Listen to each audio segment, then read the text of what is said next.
ऐसे बना भारत का राष्ट्रीय पक्षी।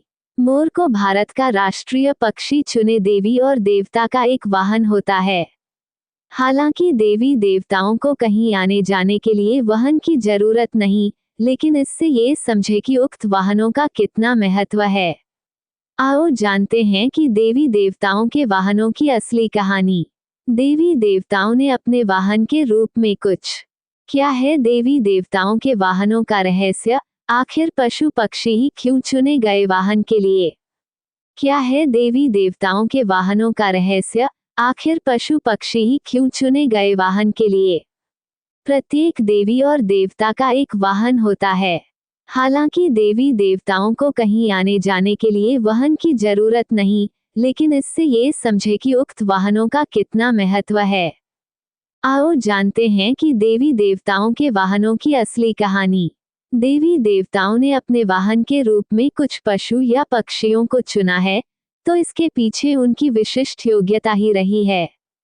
ब्रह्म अर्थात ईश्वर ही मात्र सर्वोच्च है। देवी और देवता एक ब्रह्म के प्रतिनिधि हैं। देवी और देवता 33 प्रकार के होते हैं और उक्त 33 प्रकार के देवी देवताओं के हजारों गण होते हैं जिन्हें देवगण कहा गया है। आध्यात्मिक, वैज्ञानिक और व्यवहारिक कारणों से भारतीय मनीषियों ने भगवानों के वाहनों के रूप पशु पक्षियों को जोड़ा है। ये भी माना जाता है कि देवताओं के साथ पशुओं को उनके व्यवहार के अनुरूप जोड़ा गया है।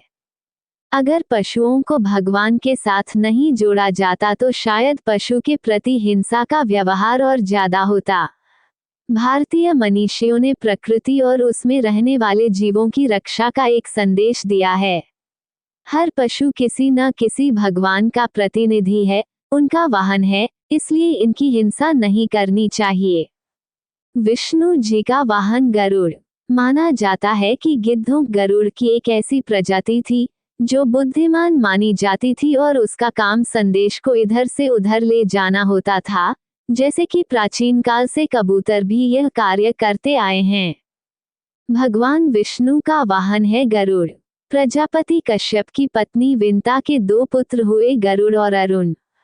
गरुड़ जी विष्णु की शरण में चले गए और अरुण जी सूर्य के सारथी हुए। संपाति और जटायु इन्हीं अरुण के पुत्र थे। राम के काल में संपाति और जटायु की बहुत ही चर्चा होती है।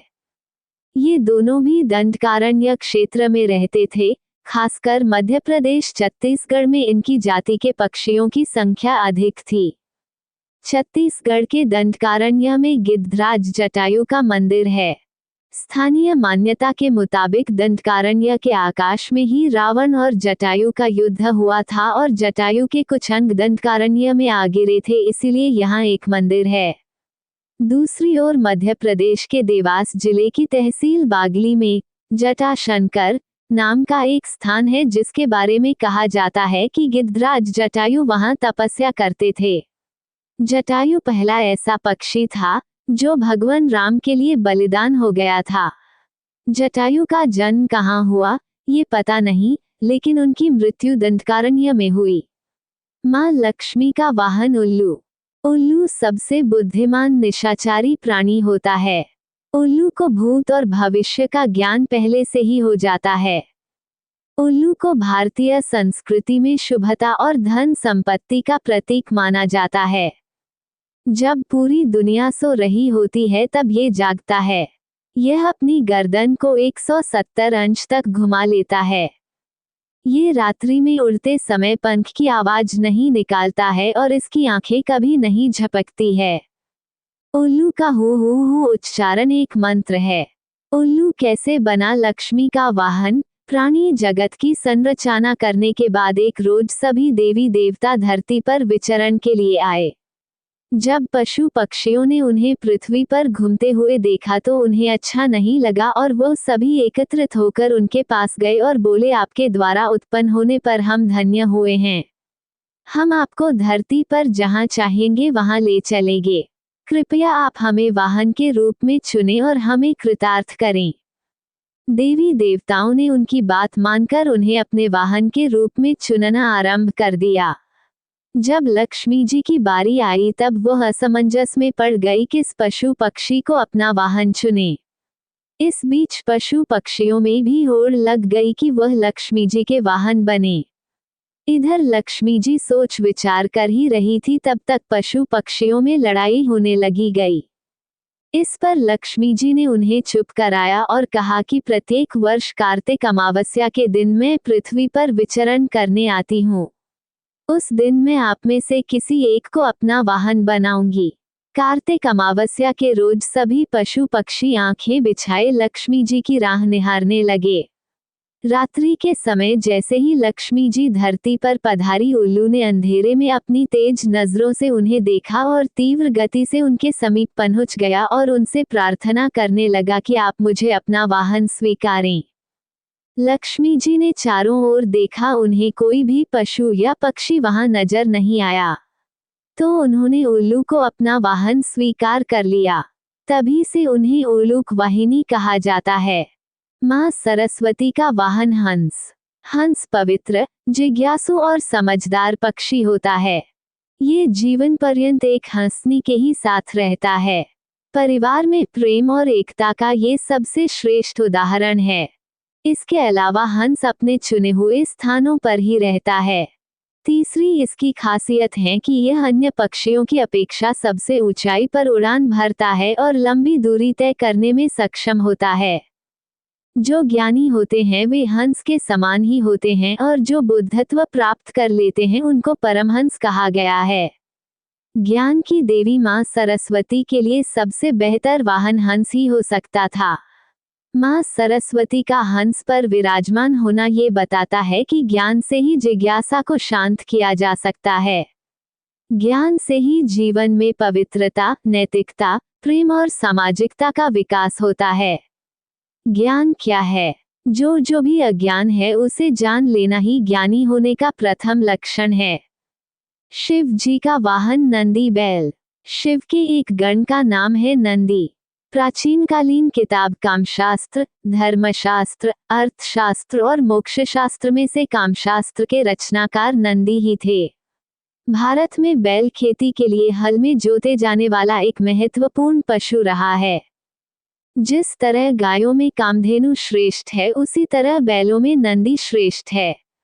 आमतौर पर खामोश रहने वाले बैल का चरित्र उत्तम और समर्पण भाव वाला बताया गया है। इसके अलावा वह बल और शक्ति का भी प्रतीक है।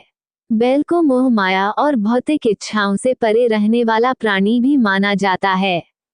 ये सीधा साधा प्राणी जब क्रोधित होता है तो सिंह से भी भिड़ लेता है। यही सभी कारण रहे हैं जिसके कारण भगवान शिव ने बैल को अपना वाहन बनाया। शिवजी का चरित्र भी बैल समान ही माना गया है।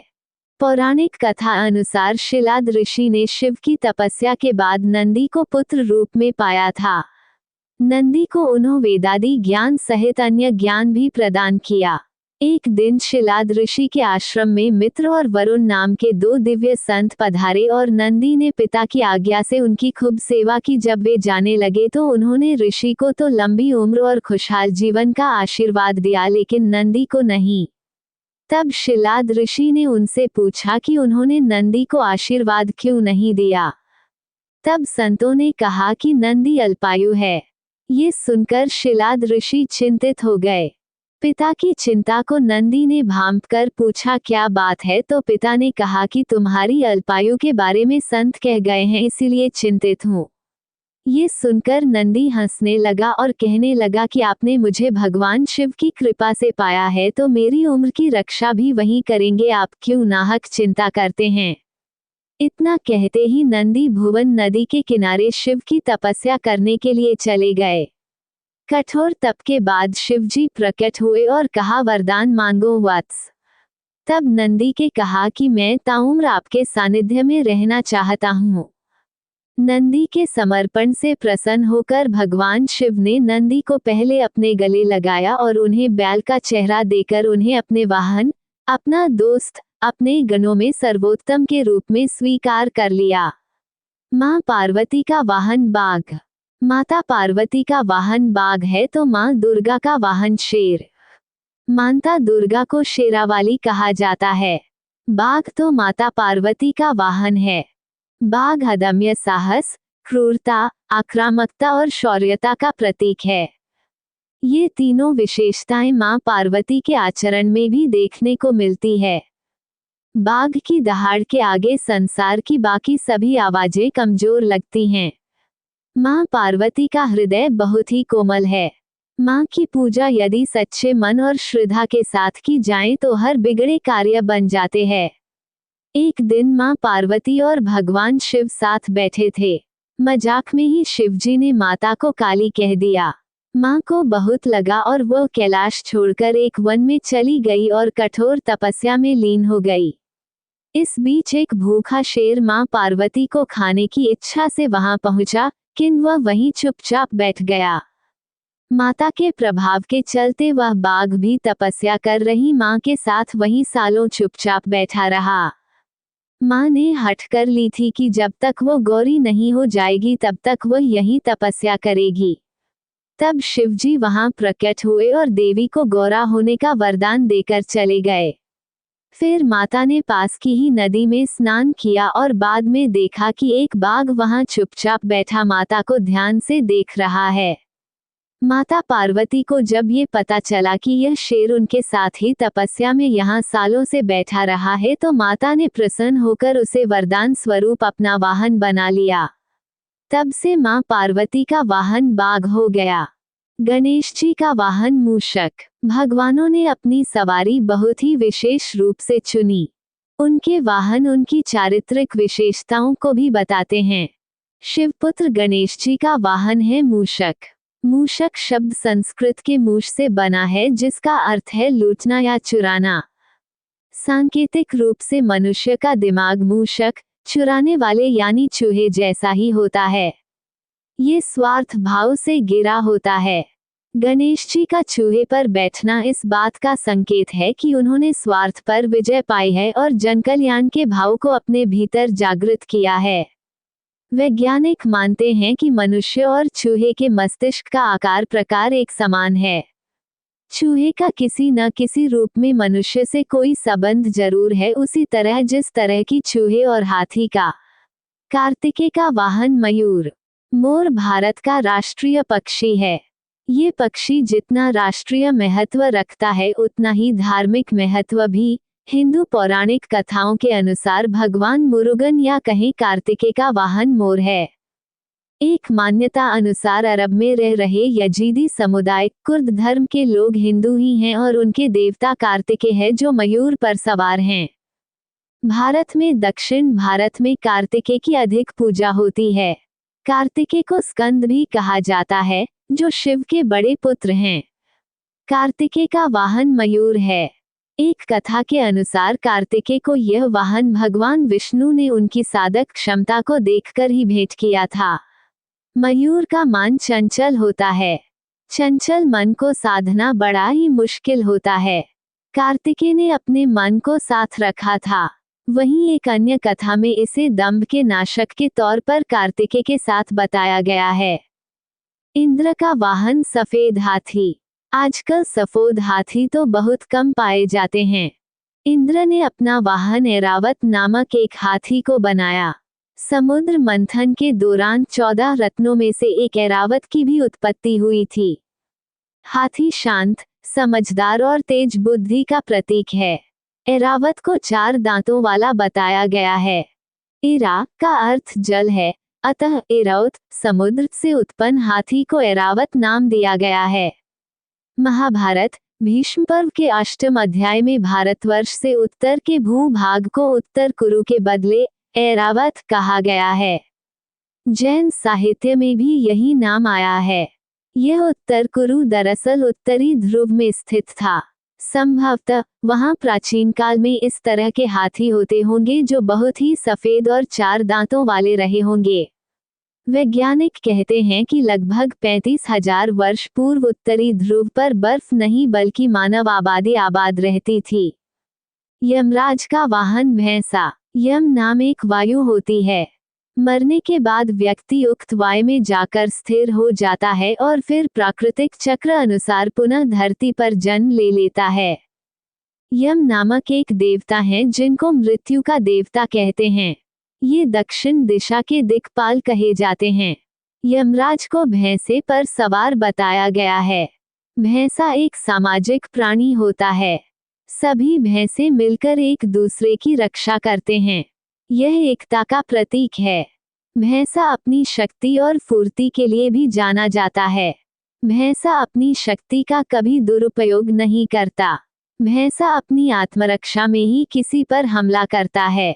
भैंसे का रूप जिस तरह से भयानक होता है उसी तरह यमराज का रूप भी भयानक है। अतः यमराज उसको अपने वाहन के तौर पर प्रयोग करते हैं। व्यक्ति मरता है तो सबसे पहले यमदूतों के पल्ले पड़ता है, जो उसे यमराज के समक्ष उपस्थित कर देते हैं। यमराज को दंड देने का अधिकार प्रदान है। वही आत्माओं को उनके कर्म अनुसार नरक, स्वर्ग, पितृलोक आदि लोकों में भेज देते हैं। उनमें से कुछ को पुनः धरती पर फेंक दिया जाता है। विधाता ईश्वर लिखता है, चित्रगुप्त बांझता है, यमदूत पकड़कर लाते हैं और यमराज दंड देते हैं। मृत्यु का समय ही नहीं, स्थान भी निश्चित है जिसे कोई टाल नहीं सकता। जाने के पीछे सिर्फ उसकी खूबसूरती ही एक कारण नहीं बल्कि और भी कई वजहें हैं जिनके चलते यह इस मुकाम पर है। जब देश के राष्ट्रीय पक्षी का चयन किया जा रहा था तो मोर के अलावा कई पक्षियों के नाम भी इसमें शामिल थे, लेकिन चुना सिर्फ इसे ही गया। माधवी कृष्णन ने 1961 में लिखे अपने एक आर्टिकल में कहा था कि भारतीय वन्य प्राणी बोर्ड की उटाकामुंड में बैठक हुई थी। इस बैठक में सारस, क्रान, ब्राह्मणी काइट, बस्टार्ड और हंस के नामों पर भी चर्चा हुई थी, लेकिन इन सब में मोर का नाम चुना गया। दरअसल इसके लिए जो गाइडलाइंस बनाई गई थी उनके अनुसार राष्ट्रीय पक्षी घोषित किए जाने के लिए उस पक्षी का देश के सभी हिस्सों में मौजूद होना जरूरी है। इसके अलावा आम आदमी इसे पहचान सके, साथ ही इसे किसी भी सरकारी पब्लिकेशन में डिपिक्ट किया जा सके। इसके अलावा ये पूरी तरह से भारतीय संस्कृति और परंपरा का हिस्सा होना चाहिए। इसके बाद मोर को 26 जनवरी 1963 को भारत का राष्ट्रीय पक्षी घोषित कर दिया गया, क्योंकि यह शिष्टता और सुंदरता का प्रतीक है। कवि और सम्राटों का भी प्रिय रहा है मोर। मोर केवल एक सुंदर पक्षी ही नहीं बल्कि इसे हिंदू धर्म की कथाओं में भी ऊंचा दर्जा दिया गया है। सम्राट चंद्रगुप्त मौर्य के राज्य में जो सिक्के चलते थे उनके एक तरफ मोर बना होता था। मुगल बादशाह शाहजहां जिस तख्त पर बैठता था उसकी शक्ल मोर की थी। 2 मोरों के मध्य बादशाह की गद्दी थी तथा पीछे पंख फैलाए मोर। हीरों पन्नों से जड़े इस तख्त का नाम तख्त-ए-ताउस रखा गया। अरबी भाषा में मोर को ताउस कहते हैं।